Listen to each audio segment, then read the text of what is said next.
நான் நினைச்சதெல்லாம் ஏதோ ஒரு மீட்டிங், அவ்வளவுதான். நான் சொந்தக்காரங்க கூட்டம்னு இங்க வந்ததுக்கு அப்புறம் தான் தெரியுது கர்த்தர் எனக்கு இன்னைக்கு சில சொந்தங்களை சொந்தமாக்கி இருக்கிறார். ஹல்லேலூயா.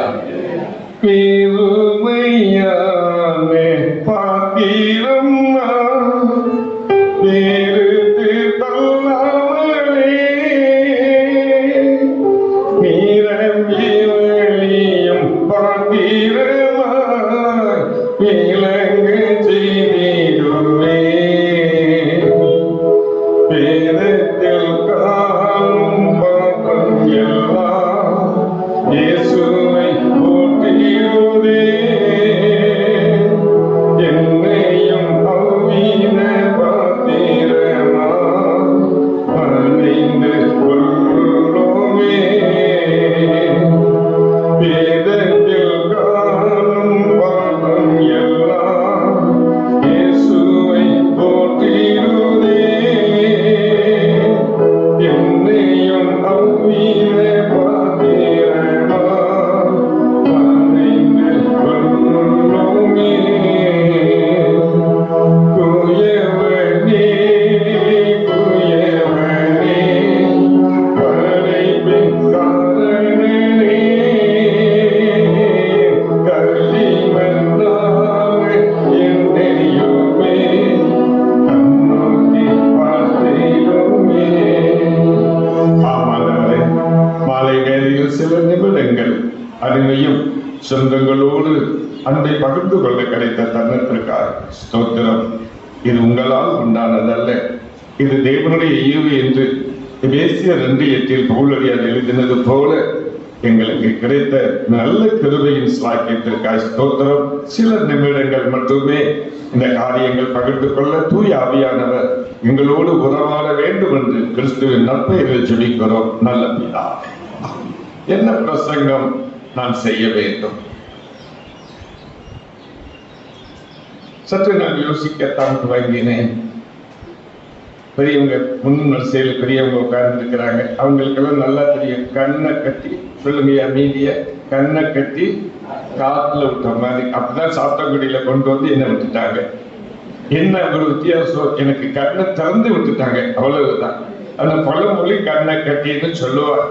அப்படியாக நான் அமர்ந்து கொள்ளும் பொழுதுதான் என்ன பிரசங்கத்தை நான் செய்ய வேண்டும், சொந்தங்களோடு நான் பகிர்ந்து கொள்ள வேண்டிய பாக்கியம் என்ன. எனக்கு நான் சற்று தியானித்துக் கொண்டிருக்கும் பொழுதுதான் துதி ஆராதனை நடத்தின போதக தந்தையார் கிருபா அவர்கள் சொன்னார்கள், உன் சந்ததியின் மேல் என் ஆவியையும் உன் சந்தானத்தின் மேல் என் ஆசீர்வாதத்தையும் ஊற்றுவேன் என்றார். நான் சற்று யோசித்தேன், ஐயா, இந்த வேத வசனத்தை எடுத்து புரட்டி எங்கே இருப்பது என்று தேடுவதற்கு கூட நேரம் இல்லையே. இந்த வசனத்தோடு கூட உங்களுடைய மக்களோடு நான் பணியாற்ற வேண்டும். வேதம் சொல்லுகிறது, ஏசாயா தீர்க்க தரிசன புஸ்தகம் 44ஆம் அதிகாரம் 3ஆம் வசனத்தை சற்று வாசிக்கும்படியா உங்கள் பைபிளுக்கு கொஞ்சம் வேலை கொடுங்கள். இதுவரைக்கும் கைக்கும் வாய்க்கும் தலைக்கும் தலையாற்றினீர்கள், தலைக்கும் வேலை கொடுத்தீர்கள். இப்பொழுது உங்கள் பைபிளுக்கு கொஞ்சம் நீங்கள் வேலை கொடுக்கும்படியாய் பச்சமாய் கேட்கிறேன். Book of Isaiah chapter 44 verse 3. ஏசாயா 44ஆம் அதிகாரம் 3ஆம் வசனத்தை வாசிக்க கேட்போம்.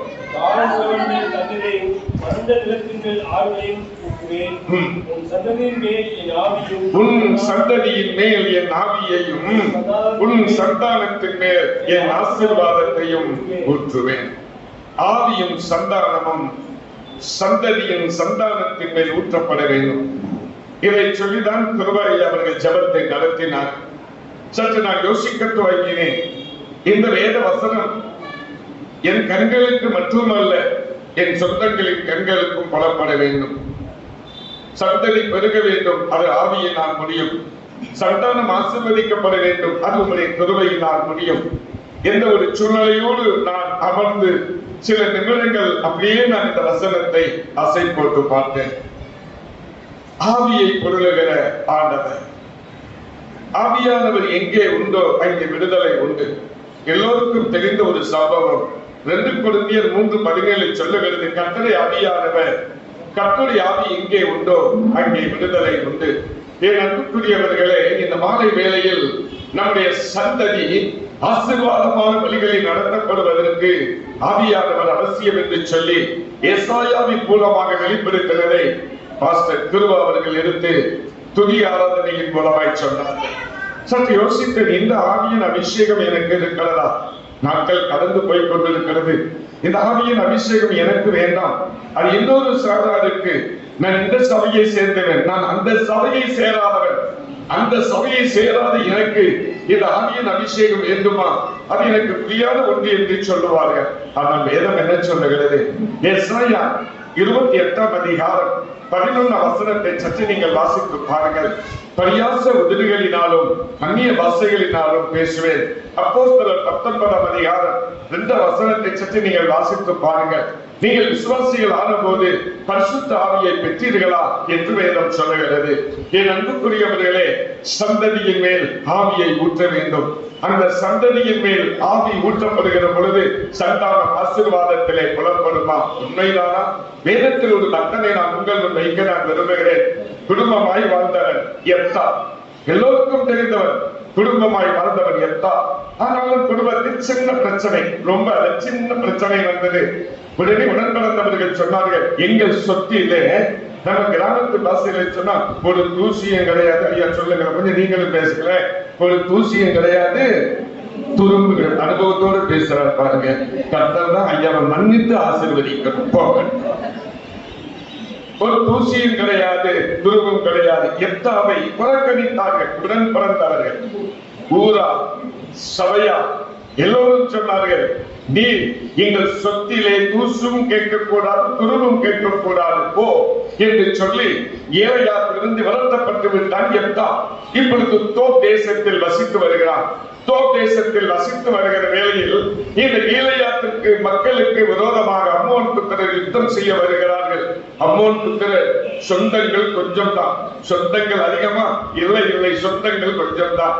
இந்த சொந்தம் கொஞ்சமாய் இருக்கிற இந்த சொந்தங்கள் அம்மோன் புத்திரர் படையெடுத்து வருகிற பொழுது நடுங்கினார்களா? ஐயோ, நம் சொந்தங்கள் கொஞ்சமாய் இருக்கிறோமே, திரள் கூட்டமாய் அம்மோன் புத்திரர் நம்மை வளைந்து கொள்ள வருகிறார்களே, என்ன செய்வோம் என்று தெரியவில்லையே என்று அவர்கள் திகைத்துக் கொண்டிருந்தார்கள். ஐயாவை போல ஒளித்துக் கொண்டும் இருந்தார்கள். என்ன செய்வோம் என்று தெரியாது என்று சொல்லுகிற வேளையில் தான் அதிலே ஐயாவை போல ஒரு பெரிய மனிதன், வயதிலே பெரிய மனிதன் என்றால் வயதிலே பெரிய மனிதன் சொல்லுகிறார், நம்முடைய ஊரை சேர்ந்தவன், நம்முடைய ஜாதியை சேர்ந்தவன், நம்முடைய சொந்தக்காரன், ஏதோ கோபத்துல 4 திட்டு திட்டிட்டோம், ஏதோ கோபத்துல 4 தட்டு திட்டிட்டோம், அதனால அவன் சாத்தங்குடியை விட்டு புறப்பட்டு திருமங்கலத்துக்கு போயிட்டான். குடிய கெட்டு போச்சு. ராஜேஷ் பாஸ்டர் துறைக்கு அழைச்சிக்கிட்டு திருமங்கலத்துல போய் நம்ம எத்தாவை கூப்பிட்டு வந்துருவாங்க என்று சொல்லி அழைத்து கொண்டு போனார்களாம். நான் அல்ல, உங்கள் வேதம் அப்படித்தான் சொல்லுகிறது. அழைத்துக் கொண்டு போன பொழுது உள்ளுக்குள்ளே ஒரு சின்ன சங்கடம் உண்டு. நம்ம தானே விரட்டி விட்டோம். நம்ம விரட்டி விட்டதுக்கு பின்னாடி அந்த பையன், நம்ம பாச அந்த பையன் வருவாங்க மாட்டாங்கன்னு தெரியல. அவன் ஏற்கனவே கோபக்காரன். கோபம் எங்க இருக்கு? ஐயா சொல்லுங்க, அனுபவம் பேசிட்டு பாருங்க. அதனாலதான் ஊருகாரி மாதிரி அவரை முன்வரிசையில் உட்கார வச்சு நாங்க இப்ப பழி வாங்கிட்டு இருக்கோம். கோபம் மூக்கு மேல இருக்கு. மற்றவங்க சொன்னாங்க கோபம் மூக்கு மேல இருக்கு, நம்ம தானே விரட்டி விட்டோம். ஒரு தூசி துரும்பு கிடந்து விரட்டி விட்டோம். இப்ப திருமங்கலத்துல இருக்கிற அவனை சாத்தங்குடியிலிருந்து போய் நம்ம கூப்பிடுறோமே, அவன் வருவானா என்று யோசிக்கிற பொழுது தங்களை தயார்படுத்திக் கொண்டார்கள். பெரியவர்கள் எல்லோரும் போய் சொன்னார்களாம், எத்தா நீ வர வேண்டும்.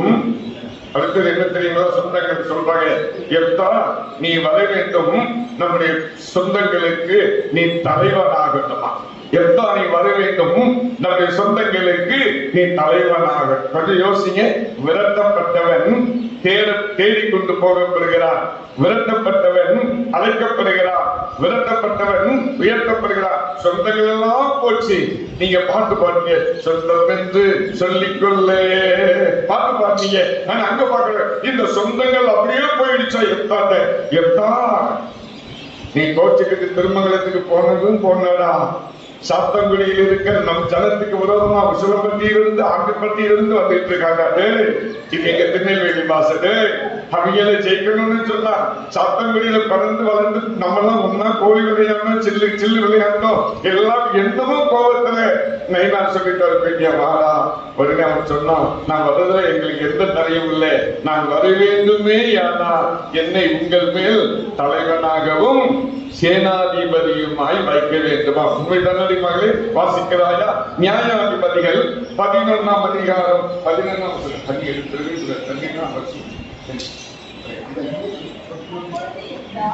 அப்பொழுது கீழையாத்து மூப்பரோட கூட போனார். ஜனங்கள் அவனை தங்கள் மேல் தலைவனாகவும் சேனாதிபதியுமாய் வைத்தார்கள். அவனை தலைவனாகவும் சேனாதிபதியுமாய் வைத்தார்கள். எந்த காரியங்களை எல்லாம் மிஸ்பாவில் இருக்கிற கர்த்தருடைய சன்னிதானத்திலே சொன்னார். ஜனங்கள் நன்றாக கவனிங்கள். ஜனங்கள் அவனை தங்கள் மேல் தலைவனாகவும் சேனாதிபதியுமாய் வருத்தப்பட்ட எத்தார். சொந்தங்களால் துரத்தப்பட்ட எத்தார், சொந்தங்களால் நிராகரிக்கப்பட்ட எத்தார், சொந்தங்களால் தூசிக்கப்பட்ட எத்தார். தூசித்தவனே நின்றுக் கொள்கிறான். எத்தா நீ வர வேண்டும். சொல்லுங்க ஐயா, சொல்லுங்க. ஜெராக்ஸா இருக்காது, நீங்க ஒரிஜினலா இருக்கணும்னு சொல்லி கரெக்டா நீங்க ஒரிஜினலா இருக்கணும்னு நினைச்சா நான் சொன்னது அப்படியே ஜெராக்ஸ் சொல்லாது. நீ வர வேண்டும், நம்ம சொந்தங்களுக்கு தலைமை ஏற்கணும். அல்லையா சொல்லுங்களேன்.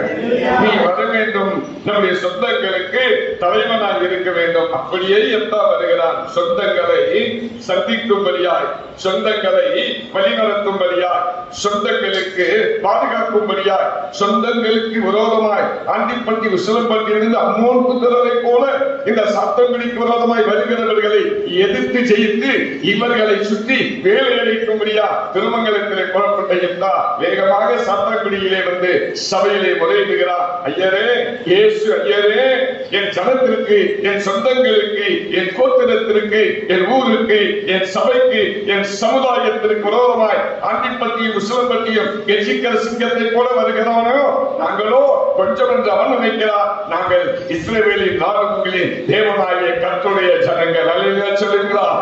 கோலியாத்தை வெல்லுவதற்கு ஒரு கூழாங்கல் தேவைப்பட்டது போல இந்த ஆண்டிப்பட்டி விசிலம்பட்டியை வெல்லுவதற்கு முழங்கால் எங்களுக்கு போதும். அல்லேலூயா சொல்லுவீங்களா?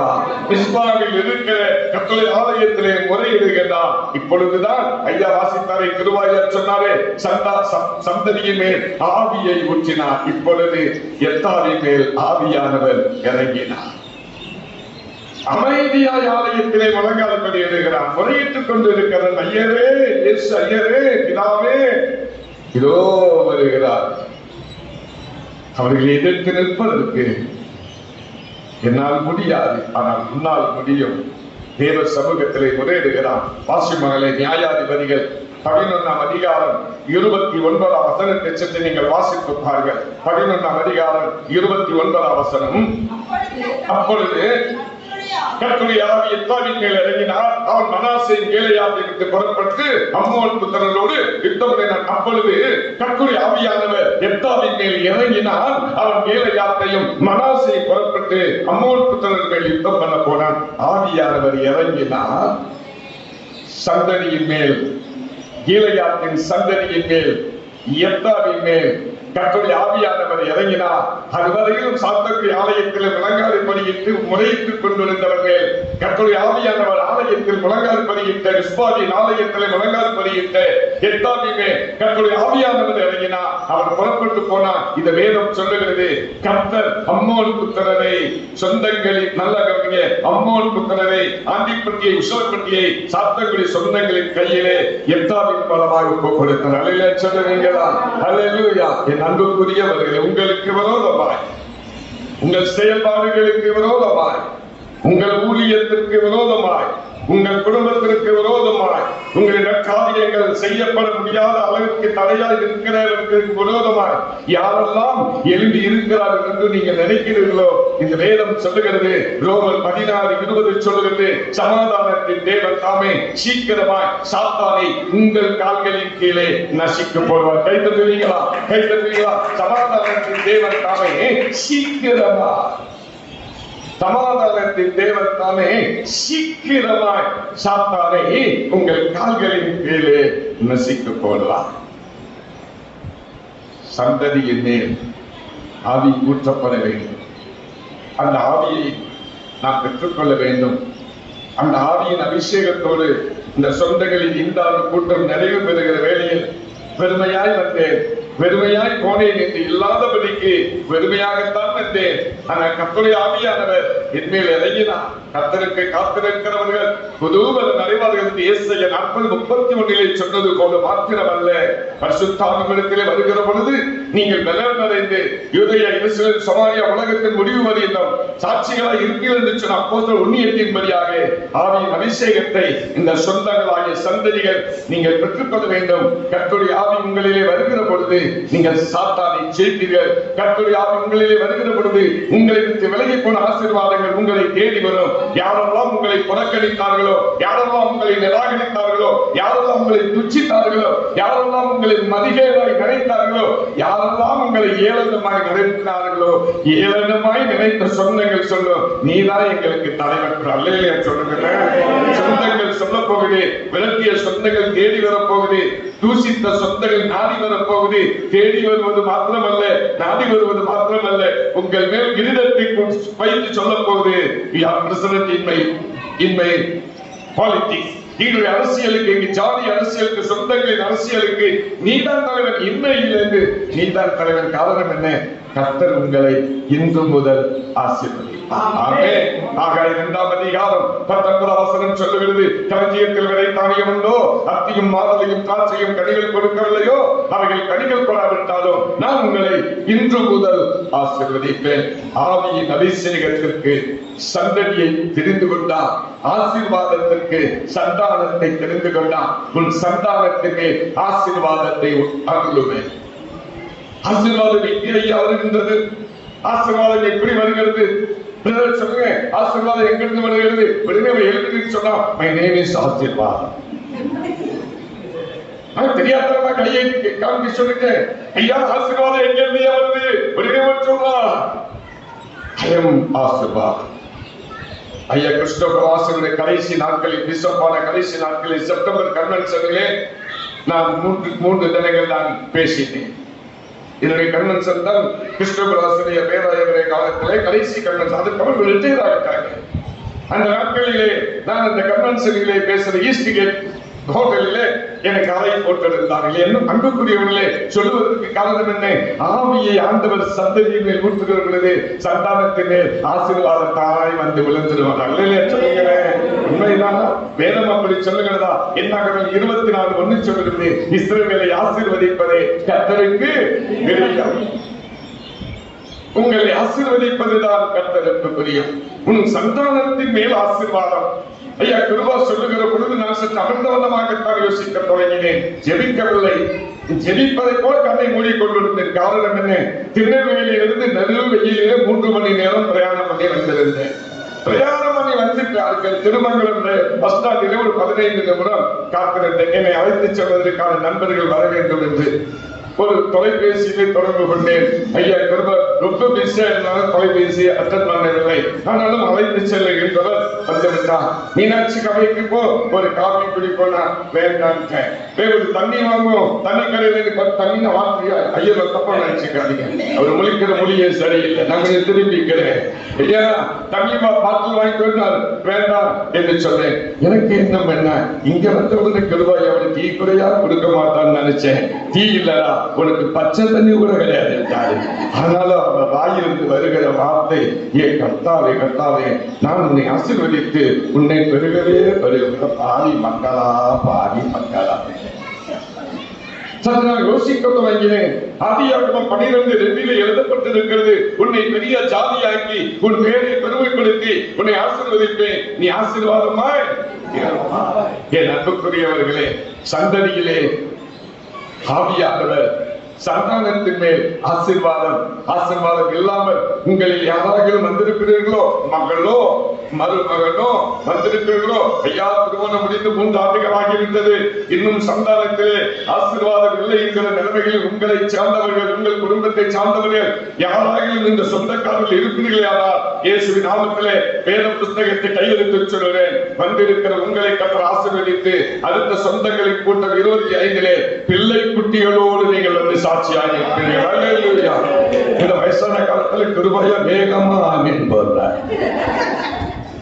அவர் உள்ள சொல்லு, இந்த பிரசங்கத்தை ஒரு 15 நிமிஷத்துக்கு முன்னாடி நான் கேட்காம வைத்தனையா, அது என்னையா பிள்ளை குட்டியும் சொல்லு தம்பி, சொல்லுங்க தம்பி, முதல் வருஷத்துல உட்கார்ந்து இருக்கீங்களே, அது என்ன பிள்ளை குட்டிங்க? பிள்ளை நான் சிங்கிள், பிள்ளை குட்டி நான் ட்வின்ஸ். நல்ல சொல்லுங்களேன், ஏசாயா போல. ஆமென், அல்லேலூயா.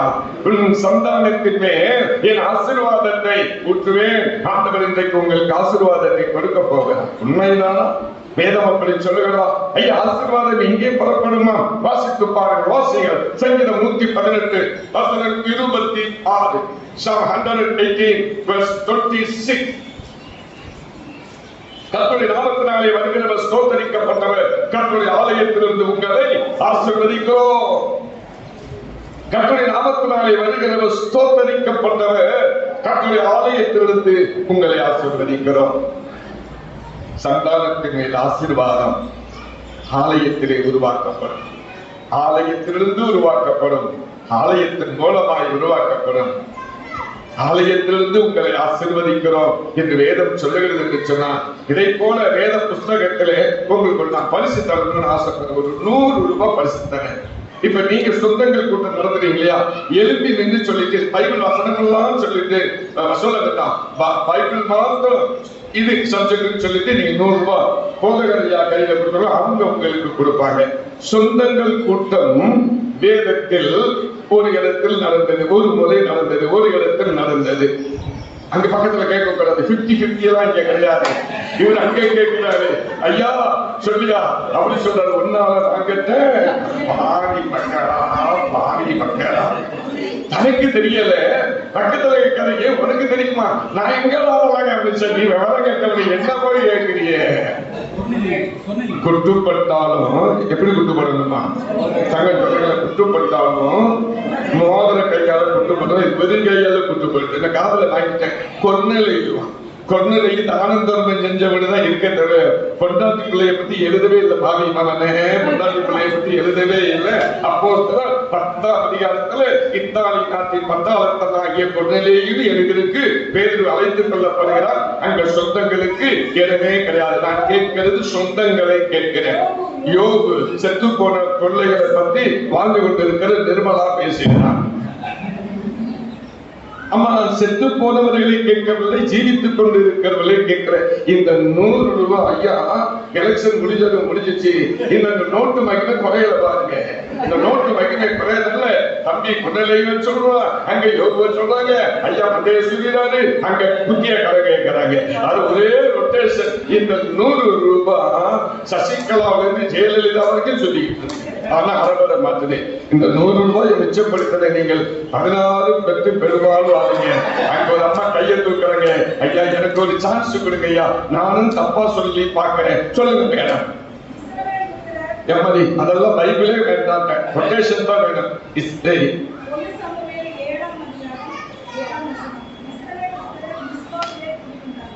சரி, சொந்தங்கள் தானே எனக்கு சொந்தங்கள் தானே இப்ப சப்ஜெக்ட். கூடி வந்ததே இல்லையம்மா, இங்க வாங்க, இங்க வாங்க சொல்றீ வாங்க. நீங்க சொன்னதால உங்களை நான் கனப்படுத்தணும்.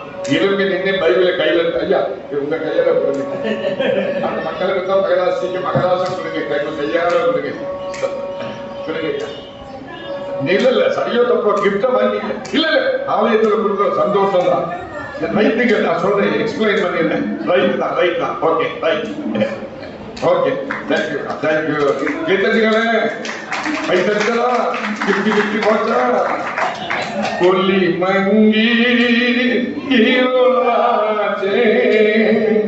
உத்தமனே வாருமையா, ஒலி மங்கி இருளாச்சே, உத்தமனே வாருமையா, கருத்திரவு காத்திருப்போ, கருத்திரவு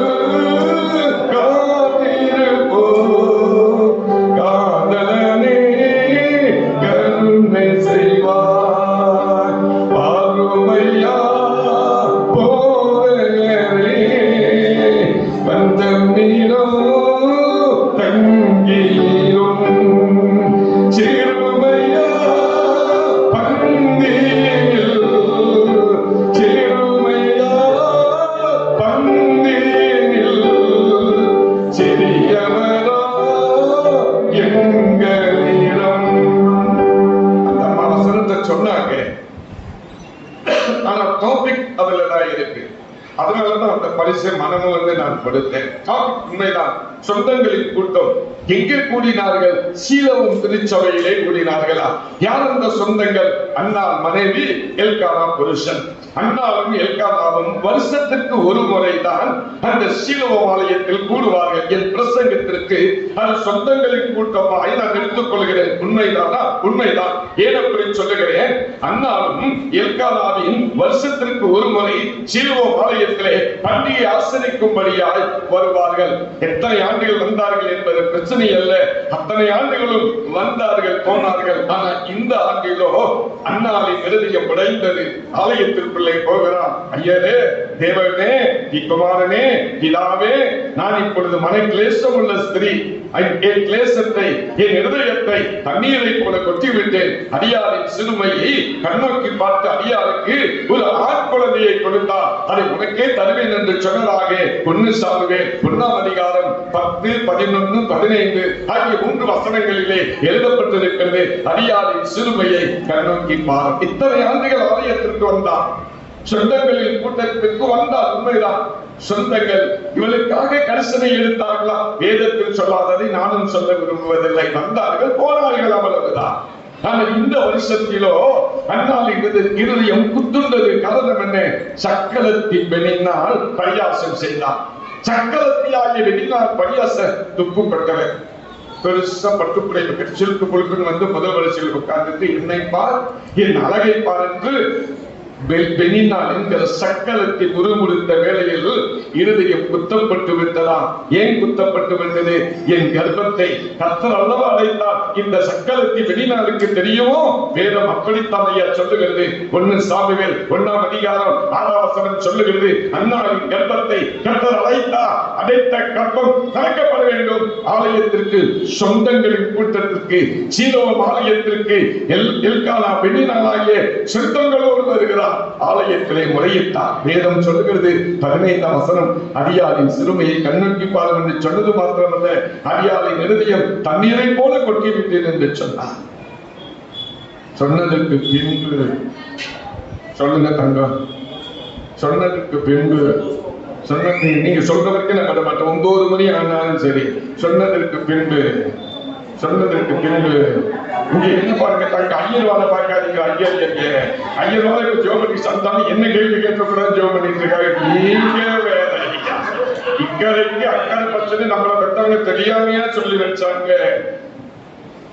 அதற்கு பின்பு துக்கமுகமாய், அவ்வளவுதானா? போகல, வீட்டுல போய் சிக்கன் 65 சாப்பிட்டான். இப்ப லேட்டஸ்ட் லாங்குவேஜ் அதானே. உண்மைதானே நினைச்சு? உண்மையா இல்லையா? அப்படி சொல்லி எனக்கு சிக்கன் பிடிக்காது, பீஸா தான் பிடிக்குமா? அங்க பாருங்க, போகட்டும், தமாசாய் சொல்லுகிறேன். எஸ், துக்கமுகமாய் இருக்கவில்லை. அதற்கு பின்பு அன்னால் ஆகாரம் எடுத்துக்கொண்டார். வேதம் சொன்னது சில வருஷங்கள் சென்ற பின்பு அல்ல, சில வாரங்கள் சென்ற பின்பு அல்ல, சில மாதங்கள் சென்ற பின்பு அல்ல, some days is past, சில நாட்கள் சென்ற பின்பு அன்னால் கர்ப்பவதியாகி தேவனுக்கு கேட்டுக்கொண்டபடியே ஒரு ஆண் பிள்ளையை பெற்று அவனுக்கு சாமுவேல் என்று பெயர் வைத்தார். சொந்தங்களின் கூட்டத்திலே ஆசீர்வாதம் தலைத்தோம். முழுமையாக வந்தீர்களோ, ஒன்றுமில்லாமல் வந்தீர்களோ, ஏக்கத்தோடு வந்தீர்களோ, தத்தளிப்போடு வந்தீர்களோ, தவிப்போடு வந்தீர்களோ, எதிர்பார்ப்போடு வந்தீர்களோ, என்னென்ன கிடைக்குமாறும் என்று இதையாகும் நோக்கி சிந்தையோடு வந்திருக்கிறீர்களோ, சரீரம் இங்கேதான், சிந்தனை எல்லாம் இங்கேயே என்று சொல்லுகிற சூழ்நிலையோடு வந்திருக்கிறீர்களோ, ஏதும் சொல்லுகிறது. இதோ மாமிசமான யாவருக்கும் நான் கர்த்தர். மீதி ஐயா சொல்வார், எல்லாம் கை தட்டி சந்தோஷப்பட போகிறார். மாமிசமான யாவருக்கும் நான் கர்த்தர். என்னால் செய்யக்கூடாத சொல்லுங்க, அதிசயமான ஒன்று உங்க என்ன கேள்விக்கிட்டு முடிய நினைச்சு போச்சு, டையை அடிச்சு முடிய நினைச்சு போச்சு. பாவி மனுஷா, இன்னும் கேள்வி கேட்டுட்டு வயசு 60 ஆனதுக்கு அப்புறமும் முதல் வரிசையில உட்கார்ந்து பாட்டு பாடுறது, அச்சயன் பச்சமாய் ரட்சிப்பை எங்கள் கருளினதாலே நிச்சயம் சுவாமினியை பற்றிய சாட்சி பகவதி பாட்டு அழகா பாடுறாரு. ஆனா கேள்விக்கு போட்டு வந்தாரு, எப்படிதான் டீச்சர் பாஸ் பண்ணி விட்டாங்களோ அந்த ஆண்டவனுக்கு தான் வெளிச்சம். தமாசா எடுத்துக்கொள்ளுங்க. இதோ மாமிசமான யாவருக்கும் நான் கர்த்தர், என்னால் செய்யக்கூடாத அதிசயமான காரியம் ஒன்று உண்டோ என்று நீங்கள் கேட்டீர்கள். ஐயா, வேதம் அப்படி எழுதவில்லை. வாசிமகள் எரேமியா 32ஆம் அதிகாரம் 17ஆம் வசனத்தை சற்று எடுத்தவர்கள் வாசிகள். எரேமியா 32ஆம் அதிகாரம் 17ஆம் வசனம். கர்த்தராகிய ஆண்டவரே, தேவனே, உம்முடைய மகா பலத்தினால் நீட்டப்பட்ட உயர்த்தினால் வானத்தை பூமியை உண்டாக்கி செய்யக்கூடாத அதிசயமான காரியம். அந்த ஐயாவுக்கு சண்டை ஒண்ணு இல்லையே, உங்களுக்கு அந்த ஐயாவுக்கு சண்டை ஒண்ணு இல்லையே. அவர் உண்டோன்னு கேட்கிறீங்க, பாக்கியவது ஒன்றும் இல்லைன்னு சொல்றீங்க. இப்ப இந்த கட்சிக்கு ஓட்டு போடுறதா இந்த கட்சிக்கு ஓட்டு போடுறதா? ஐயா கேட்டா, ஐயா யாருக்கையா ஓட்டு போடணும்? ஐயா சொல்றா, நோட்டாவுக்கு போட்டுருங்க. இந்த பல்லாப்பும் உனக்கு வேண்டாம், அந்த பொல்லாப்பும் எனக்கு வேண்டாம். நோட்டை எல்லாரும் விடுதொட்டிய கர்த்தாவே, அதனாலதானே நம்ம எலெக்ஷனே இல்லைன்னு போட்டுட்டான்.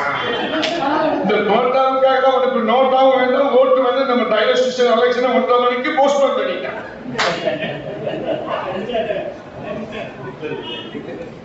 என் அன்புக்குரியவர்களை, தமாஸ் தான், ஆனாலும் அதில் உள்ள சீரியஸை நீங்கள் தெரிந்து கொள்ளுங்கள். வேண்டிக் கொண்டபடி அண்ணா ஒரு பிள்ளை ஆண் பிள்ளையை பெற்றெடுத்தால் வேண்டிக் கொண்டபடி அண்ணா கேட்ட ஆம்பளை வேணும்ட்டார். பிடிவாதமாக கேட்டா, சொந்தங்கள் கூட்டங்களிலே வந்தோம் போனோம் என்று சொல்ல இருக்கிறாரு. சொந்தங்களின் கூட்டையில் உரிமையோடு கேட்கணும் ஆண்டவரிடத்தில். இல்லையா? வருஷத்திற்கு ஒரு முறைதான் சீலவம் ஆலயத்திற்கு எல்கானவும் அண்ணாவும் சொந்தமாய் வந்தார்களாம். சொந்தங்கள் வந்தவர்கள் சொந்தமாய் கேட்டார்கள், உரிமையோடு கேட்டார்கள். கேட்கக்கூடாதபடி என் தேவனின் செவி மந்தமாகவில்லை. இந்த ஏசாயா 59ஆம் அதிகாரம் 1 வசனம் சொன்னது போல அண்ணா முறையிட்டார். கேட்டார், நீங்க இதையாவது ஒரு சித்தத்தின்படி கேட்டார், அவர் உங்களுக்கு செவி கொடுக்கிறார் என்று யோவான் 14:14 எழுதியிருக்கிறது போல அண்ணா கேட்டார், பெற்றுக்கொண்டார். டக்குன்னு சொல்லுங்க, ஆமென் போடுவாரு. டக்குன்னு சொல்லுங்க, ஒரு பரிசு தான். அண்ணாவுக்கு எத்தனை பிள்ளை? சீக்கிரம் சொல்லுங்க.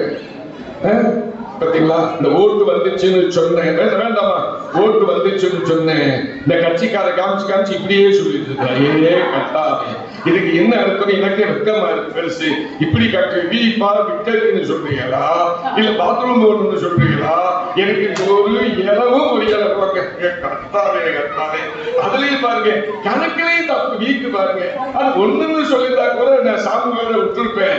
2 கேட்டா முன்னால நாங்க என்ன 2 கேட்டா 2 கேட்டாரு. 2 நீக்கிட்டாரு. தெரியுமாடி மகளே, அவனுக்கு தெரியுமாடி சொல்லலாம். அண்ணாளுக்கு எத்தனை பிள்ளை மகளே? 6 பிள்ளையமா? எத்தனை ஆம்பளை பிள்ளை, எத்தனை பொம்பளை பிள்ளை மகளே?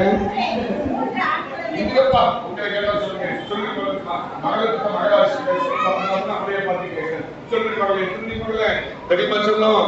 தெரியாதடி 3 ஆம்பளை பிள்ளை, 40 ராசாத்தி, 4 ஆம்பளை பிள்ளை, 2 பொம்பளை பிள்ளை. விட்டுறாரா? 2:25 நீயே வாசி, அமேன் போட போறேன். 1 சாமுவேல் 2ஆம் அதிகாரம் 21ஆம் வசனம். 1 சாமுவேல் 2ஆம் அதிகாரம் 21ஆம் வசனம். அப்படியே கர்த்தர் அன்னாரை கடாட்சித்தார். அவர் 3 குமாரனையும் 2 குமாரத்தையும் பெற்ற. இங்க மாதிரி மகளே, 3 குமாரனையும் 2 குமாரத்தையும் இப்ப எத்தனை? இப்ப எத்தனை மகளே?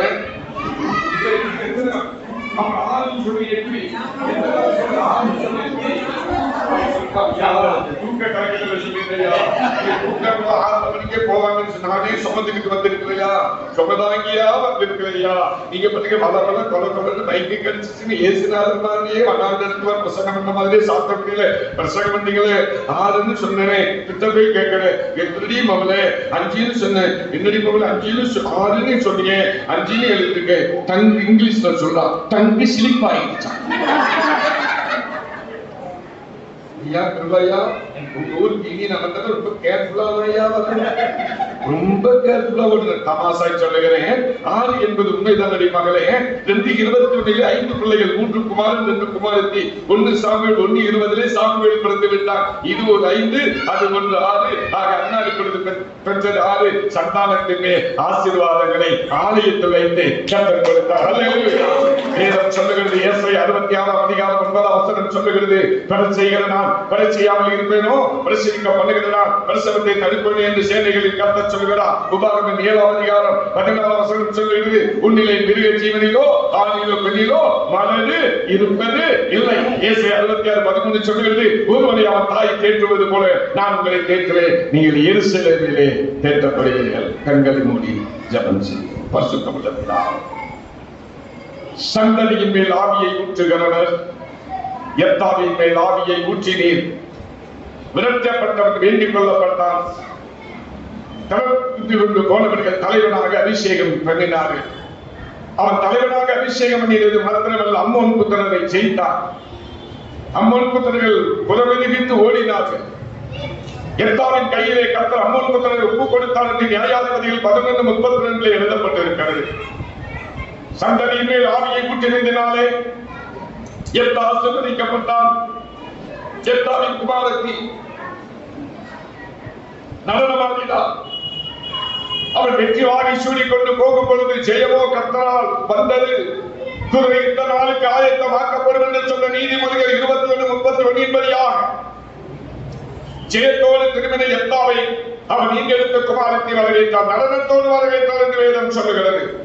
என் அன்புக்குரியவர்களே, உங்கள் சந்ததியின் மேலே ஆவியை ஊற்றுவேன் என்று ஆவியானவர் சொல்கிறார். இந்த மாமிசமான யாவர் மேலே ஊற்றப்படுகின்ற ஆவியானவர் இன்றைக்கு நமக்குள்ளே வாசம் பண்ணத்தக்கதாக திறந்த இருதயத்தை கொடுங்கள். ஆவியானவர் என்னோடு கூட பேசட்டும், என்னோடு இறங்கட்டும், நான் ஆவியின் அபிஷேகத்தை பெற வேண்டும் என்று சொல்லி நீங்கள் கேளுங்கள். சந்தானத்தின் மேல் ஆசீர்வாதம் என்று சொல்கிற வேளையில் வருஷத்தோடு சொந்தங்கள் எல்லாம் சீலோவிலே கூடினார்கள். வருஷத்திற்கு ஒரு முறை மட்டுமென்றே வேதம் சொல்லுகிறது. அந்த 1 சாமுவேல் 1-2 வசனங்களில் நீங்கள் வாசிக்கிற பொழுது வருஷத்துக்கு ஒரு முறை சீலோம் ஆலயத்திலே சொந்தங்களாகி எல்கானா, சொந்தங்களாகி அண்ணா, சொந்தங்களாகி பெனினா வந்தார்கள். குடும்பமாய் வந்தார்கள். பெருமையாய் வந்தவன் 6 பிள்ளைகளை பெற்றெடுத்தார். அதற்கு பின்னவன் துக்கமாய் இருக்கவில்லை. ஆகாரம் புசித்தால் மங்களம் பாடினார். அண்ணால் வேண்டிக் கொண்டபடியே தேவனுடைய ஆலயத்திலே சாமுவேலை கொடுத்தார். மீண்டும் 5 பிள்ளைகளை பெற்றெடுத்தார். 3 குமாரனை 2 குமாரத்தியை பெற்றெடுத்தார். அதே ஆசீர்வாதங்களை இன்றைக்கு நமக்கு கொடுக்கும்படியாய், சொந்தங்களுக்கு கொடுக்கும்படியாய் கர்த்தருடைய ஆவியானவர் நம்ம மத்தியில் உலாவிக் கொண்டிருக்கிறார். அவர் உங்களை பார்த்துக் கொண்டிருக்கிறார். உங்கள் தேவைகளை பூர்த்தியாக்கப்படும்படியாய் பார்த்துக் கொண்டிருக்கிறார். நீங்கள் வேண்டிக் கொள்வதை கொடுக்கும்படியாய் பார்த்துக் கொண்டிருக்கிறார். யோவான் 16:24 சொல்லியிருக்கிறது போல, இதுவரையில் நீங்கள் என் நாமத்திலே ஒன்றையும் கேட்கவில்லை, கேளுங்கள், அப்பொழுது உங்கள் சந்தோஷம் நிறைவாய் இருக்கும்படி பெற்றுக் கொள்வீர்களா? கேட்கவில்லை. நல்ல மதிப்பெண் கேட்டீர்களா? நல்ல கல்லூரியில் இட வேண்டும் என்று கேட்டீர்களா? என் பிள்ளைகள் விரும்புகிற கோர்ஸ் வேண்டும் என்று கேட்டீர்களா? ரிசல்ட் வந்து கொண்டிருக்கிற நேரம், கல்லூரிக்கு பெற்றோர்கள் அழைத்து கொண்டிருக்கிற நேரம், லேப்டாப்பை ஓபன் பண்ணி எந்த கல்லூரியில் இந்த கோர்ஸ் இருக்கிறது பிள்ளைகள் தேடிக்கொண்டிருக்கிற நேரம், என் அருமையான பெற்றோர்களே, என் அருமையான சொந்தங்களே, உங்களுக்கு சந்தானத்தை கொடுத்து ஆசீர்வாதத்தை கொடுத்திருக்கிற உங்கள் சந்தானமாய பிள்ளைகள் மேல் கரிசனம் உள்ளவர்களாக இருப்பீர்களே. ஆனால் உபாகமம் 1:11 சொல்வது போல இப்பொழுது இருக்கிறவே பார்க்கணும் 1000 மடங்கு உங்களை ஆசீர்வதிக்கும்படியாய், 100 அல்ல, 30 அல்ல, 60 அல்ல, 1000 மடங்கு உங்களை ஆசீர்வதிக்கும்படியாய் உன் பேரை பெருமைப்படுத்துவார். 6:14 சொன்னது போல நிச்சயமாக நான் உன்னை ஆசீர்வதிக்கவே ஆசீர்வதித்து உன்னை பெருகவே பெருக பண்ணுவேன் என்று சொல்லுகிறார். உங்கள் தேவைகளை, உங்கள் வேண்டுதல்களை, உங்கள் விண்ணப்பங்களை யெப்தாவை போல ஆவியின் அபிஷேகத்தோடு பெற்று அந்நாளை போல முழு இருதயத்தோடு ஒப்புக் கொடுத்து, நான் மனக்லேசம் உள்ளவன், நான் மனக்லேசம் உள்ளவன் ஐயா, கடன்பாடு அழைத்துக் கொண்டிருக்கிறது, பிள்ளையின் திருமண காரியம் தாமதித்து போய் கொண்டிருக்கிறது, ஐயோ வாங்கின கடனை தீர்க்க முடியவில்லை, சான்சர் கிடைக்கவில்லை, அப்பாயின்மெண்ட் கிடைக்கவில்லை, பர்மனன்ட் கிடைக்கவில்லை, ஐயோ எனக்கு டிரான்ஸ்பர் வந்து விடுமா என்று பயத்தோடு அச்சத்தோடு நடுக்கத்தோடு நான் இருந்து கொண்டிருக்கிறேன். இயேசுவே, தூய ஆவியானவரே, பிதாவே, எனக்கு நல்லதை செய்யும்படியாய், நன்மை செய்யும்படியாய் சுற்றி வந்த இயேசுவே, எந்த சொந்தங்களின் கூட்டத்திலே சாத்தக்கூடிய ஆலயத்திலே எங்களோடு நீ உட்கார்ந்து இருக்கிறதுக்காக உனக்கு ஸ்தோத்திரம் ஐயா. நீ அறியாத ஒருவர் உங்கள் மத்தியில் இருக்கிறார்கள். யோவான் சொன்னது போல யோவான் 1:26 படி எங்களோடு நீ இருக்கிறீர், உட்கார்ந்து இருக்கிறீர், அதற்காக ஸ்தோத்திரம். கவனிக்கிறீர் அப்பா, யாருக்கு எது செய்ய வேண்டும், எப்பொழுது செய்ய வேண்டும், எந்தெந்த முறைகளிலே செய்ய வேண்டும் என்பது எங்களை விட உங்களுக்கு நன்றாக தெரியுமே சப்பா. உன் படகை ஆழத்தில் தள்ளிக்கொண்டு போடு. ஜீவனே இரவு முழுவதும் பிரயாசப்பட்டேன் என்று கச்சேரி வைக்கிறாய், உண்மைதான். நீ மேலோட்டமாய் வழியை வீசினாய் சீமோனே. உன் படகை சற்று ஆழத்தில் தள்ளிக்கொண்டு போடு. அப்படி தள்ளிக்கொண்டு போடுகிற வேளையில் உனக்கு தேவைகள் அந்த வலையிலே அகப்படும். அதை எடுத்துக் கொண்டு வா. பிரியமானவர்களே, மேலோட்டமாய் வலையை வீசிக் கொண்டிருக்கிற சொந்தங்களாய் இருப்பீர்களே, ஆனால் இன்றைக்கு நீங்கள் செய்ய வேண்டும். ஏசங்களே, ஆழத்திலே பேதுருவை வலையை வீச சொன்னது போல இந்த ராத்திரி வேளையில் சொந்தங்களாகி நாங்கள் ஆழமாகி ஆவிக்குரிய அனுபவத்திலே இயேசுவாகிய தலைவனுக்கு முன்பதாக சத்தியத்திற்கு கட்டுப்பட்டு செல்வதை இருக்கிறோம். இந்த கல்லின் மேல் என் சபையை கட்டுவேன், பாதாளத்தின் வாசல்கள் உன்னை மேற்கொள்வதில்லை என்று சொன்னேன். இயேசு கிறிஸ்துவின் பெயரில் ஜெபிக்கிறோம் நல்ல பிதா.